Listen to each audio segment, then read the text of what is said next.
Hello. Oh, it's me again. It's nice to see you. How are you doing today?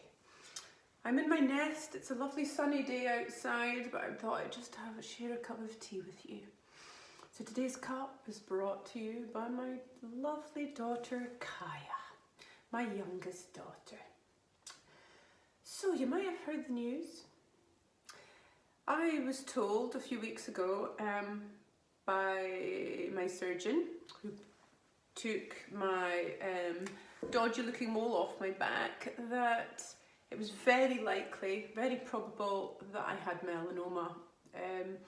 I was rushed through to get an operation, and I was, he introduced me to another specialist, he introduced me to a specialist nurse, and spoke about I would probably need another, at least another operation, and after my biopsy we would discuss life expectancy. So I was pretty shaken up, as you would be. I know now that I was told yesterday by my doctor, but he's also my lovely yoga student who I miss teaching. So he phoned yesterday to let me know that my biopsy results are clear.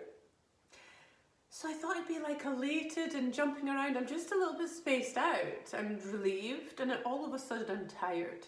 I realised I have been on the fight or flight, so there hasn't been as much balance in my life as I thought, because I haven't been sleeping as well.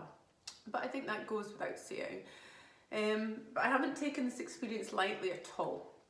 So I know that some of my family, maybe some of my friends, have thought, well, why does she need to tell anyone in the first place until she knew for sure? Well, years ago, some of you might have noticed, if you know me, if you've been up close to me, you might be able to see it here. I've got a big scar along here from when I had a neurosurgery. So it's when Kaya was only a toddler, and I only told my husband at the time and my mum that I'd suspected I had a lump. I'd suspected cancer, but we didn't know whether it was malignant or benign. So I went through a few weeks of severe trauma, not knowing, having an operation in my head, neurosurgery, and only two other people knew. But at least that time that I was really stressed out and really worried, I wasn't being my authentic self. People knew there was something up. They thought I was a little bit off, or when I was being toxically positive, they could sense there was something not right. And afterwards, when I found out it was benign, my granddad said to me he thought I was just growing a horn for the spring. So God knows, but anyway, it didn't come back, and it's all good. But I do know that some people, and some of my close people, were quite angry with me that I hadn't told them. Like, how could you have gone through something like that on your own without telling me? So I learned from that, and okay, it's benign, and I'm delighted with that, but it doesn't mean that I've made me realise how awful it is for some of my friends and family that are still fighting and battling cancer, especially during the coronavirus. It's bad enough as it is, and so I'm not taking this lightly at all. I was with my mum when she was diagnosed with cancer, and I was with my ex-husband. I've been divorced since 2006, but I was with him when he was diagnosed with cancer.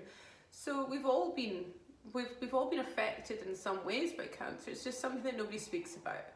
So again, I've been told, why on earth do you have to speak about these things? Ugh, because it makes people feel uncomfortable. But I always reiterate that it's about being authentic, being yourself, being true to yourself. I'm not very good at being subtle, and when I try, it comes across as false. I'm open, I'm bluntly honest, and I truly am sorry about being bluntly honest sometimes, because I don't mean anything in a malicious way. I do come from the heart.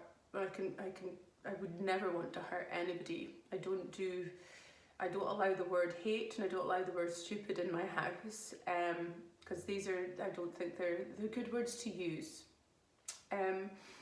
So anyway, thank you so much for people who have been really kind and supportive, and I'm really lucky to have yoga in my life. So I think it's important to, if you're a yoga teacher, and I'm a yoga teacher trainer as well, that you need to embody your practice. And yoga, some of you realise that it's not just about bending and stretching and doing stuff on a yoga mat.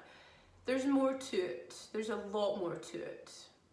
So I thought I would share that. So there's 3 different systems that I work with in my life, I apply to my life, and I found that during this whole time, I found the steadiness, the calm, that inherent joy that resides within me that we're supposed to find.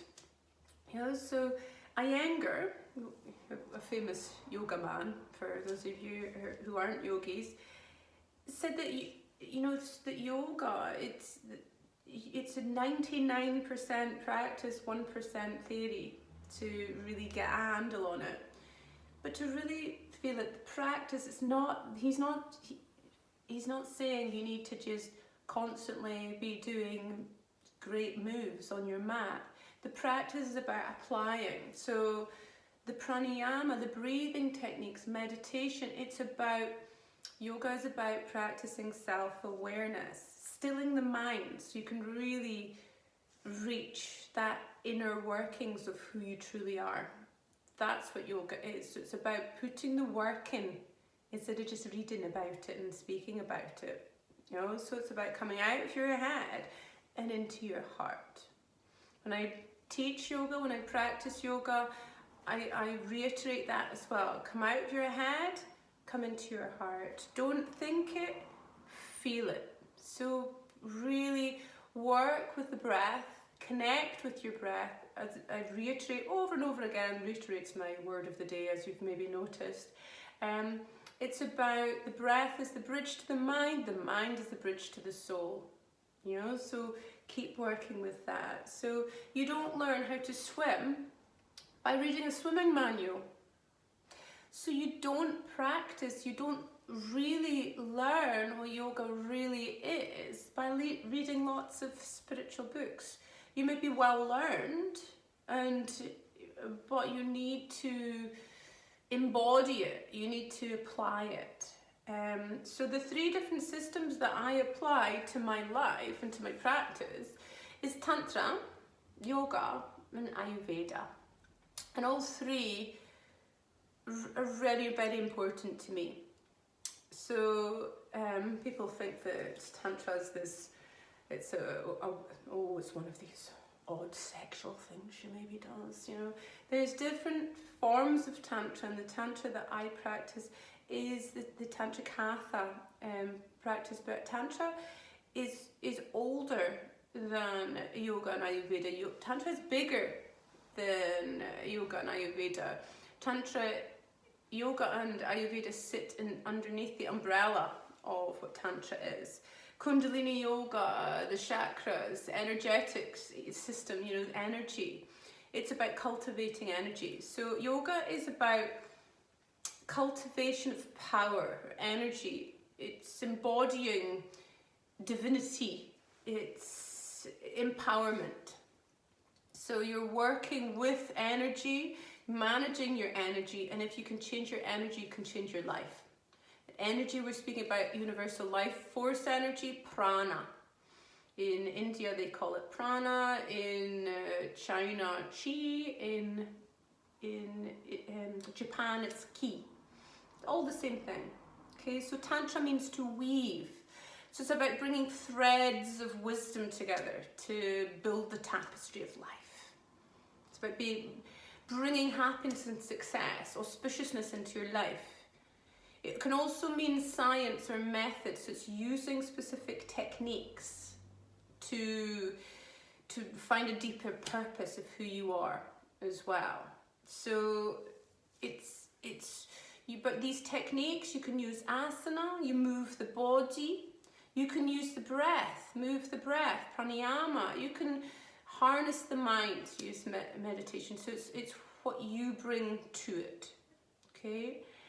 Yoga is about the awakening of self-knowledge, figuring out who you are and everything around you, what it's all about. You know, it's about exploring the mind's nature, and it's about expressing yourselves, being who we are, being true to who we are. You know, it's more about the philosophy side of things, which I absolutely adore. You know, applying that philosophy. You know, it's self-awareness and mastery of the mind. You know, so there's different ways of doing this. So yoga has different parts to this. So the way you can awaken your self-knowledge, you're bringing some sthiti, calm into your life, working with calmness, viveka, which is discernment, making good decisions, the kleshas, afflictions. So it's about figuring out what causes suffering and how to release the suffering. You know, as I've said before, pain is inevitable, suffering is optional. It's about karma, realizing how your actions can affect your future. Stability. If we're not stable, we can't apply the practice. We can't, you know, we're not able to have this sthiti, this calmness. We're not able to still the mind. So bringing stability into your life. Which brings me to Ayurveda. I'm going to speak a little bit more about Ayurveda. I'm going to speak a bit more about them all. I'm probably going to bore you shitless, to tell you the truth. Sorry about that. You don't have to listen. It's fine and dandy.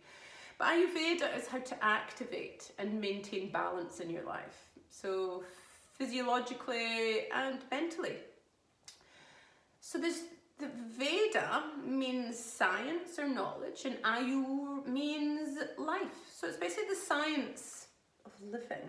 It's great. I absolutely love Ayurveda. I've been really trying to apply Ayurvedic practices to my life and to my body, and it's been paying off, so which is good. I've had a headache for past wee while, and I've realised that it's because with Ayurveda you can build toxins in your body. It's called amas, and it can give you afflictions, pain, and I've not been sleeping very well because I've had other things on my mind, which is I'm not been stilling my mind enough, which has given me a headache. And I've been building amas. So amas is the toxins. You can have the toxic thoughts too. So I need to really strive to work on that too. So I'm a vata. You have 3 different body types: vata, pitta, and kapha. Vata, we're the creatives. We're the ones that are the warriors if we've got an vata imbalance. The pittas are the ones that get things done. The kaphas provide the stability. Yeah, we all have a kapha friend that's the one that you can always rely on.